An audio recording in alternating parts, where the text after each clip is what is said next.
자, 문제 1번 보도록 하겠습니다. 자, 문제 1번. 그림과 같은 유한곡선을 가진 수력 지점에서 최대 사용 수량 5에서 10까지로 1년간 계속 발전하는 데 필요한 저수지의 용량은 하고 물어봤습니다.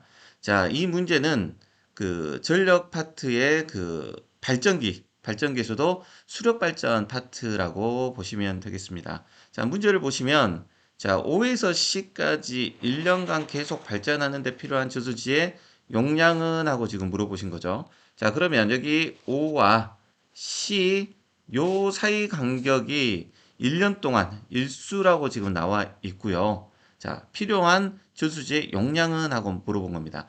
자, 이 저수지의 용량, 이 문제를 풀기 위해서는 먼저 알고 가야 될 부분들이 그 유한곡선과 유량곡선에 대해서 조금 알고 가셔야 된다는 거죠.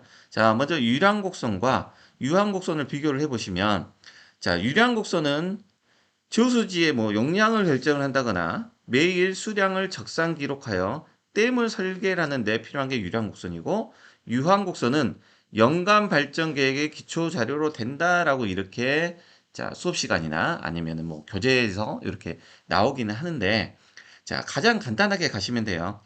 유량곡선은 날짜별로 유량을 기입한 그래프라고 보시면 됩니다. 뭐 날짜별이기 때문에 1년을 기준으로 보게 되면 1일부터 365일까지 그냥 비가 온 날짜를 그냥 기입해서 자, 그걸 그래프로 나타내는 걸 우리는 유량곡선이라고 얘기를 하고요. 유황곡선이라는 것은 이렇게 유량곡선을 나타낸 것을 자, 비가 많이 온 날짜부터 자, 그냥 그 순서대로 나열한 거죠. 그러니까 유량이 많은 것부터 순서대로 나열한 그래프를 우리는 유황곡선이라고 얘기를 합니다. 그러면 이 그림에서 잠깐 보시게 되면 자, 밑에 좀 해설을 조금 해볼게요. 자,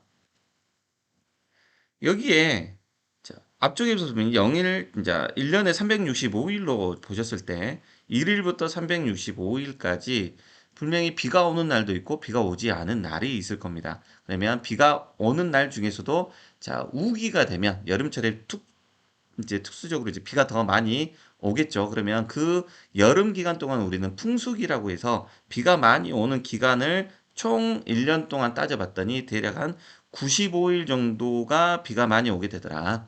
그 다음에 그보다 조금 적지만 그래도 비가 어느 정도 오는 기간이 약 185일간, 95일부터 185일간, 자, 평타를 치겠다. 그제 그 정도의 비가 오더라. 그 다음에 약간의 점점점 비는 떨어지겠죠. 그리고 자, 275일 때까지는 이제 조수기라고 해서 조수량이 어느 정도 유지가 되지만 275일부터 365일까지 이 기간에는 비가 오지 않는 자, 갈수가 되는 갈수량 또는 갈수기의 기간이라고 보시면 되겠습니다. 그러면 이 그림에서 잠깐 보시면 우리는 자, 농사를 짓거나 아니면 뭐 연간에 어떤 수력 발전을 하기 위해서 필요한 물을 계산을 할 때 풍수기 때는 충분한 물량이 되기 때문에 크게 문제가 되지는 않더라라는 거죠. 하지만 요 시기부터 점점 자, 비가 오는 양이 줄어들기 때문에 1년간 똑같은 양으로 계속적으로 최대치의 물을 사용하기 위해서는 자, 요 공간만큼의 물이 필요하게 되더라라는 겁니다. 그래서 이게 자 바로 필요한 필요 저수지 용량이 된다라는 거죠. 그래서 연간 발전의 계획의 기초 자료로 만들 수가 있게 되더라라는 겁니다. 그러면 이 문제를 잠깐 보시면 자, 일수를 따져서 자, 여기 뭐 1일부터 365일 동안에 자, 비가 오는 것을 한번 보셨을 때 처음 보시는 요 기간은 어떻죠? 요 기간은 자, 풍수기라고 적어 보셔도 되겠죠? 네, 풍수기입니다. 자, 이 풍수기 동안에는 괜찮아요. 하지만 요만큼의 1년 동안 계속적으로 필요한 물량을 따져서 봤을 때는 이렇게 끝에 가겠죠. 그럼 필요한 물량은 자, 이 구간만큼의 양의 물이 필요하게 되더라. 그래서 면적 D와 E와 비면적만큼의 저수지에 물이 필요하게 된다라고 보시면 됩니다. 그래서 답은 3번으로 보시면 되겠습니다.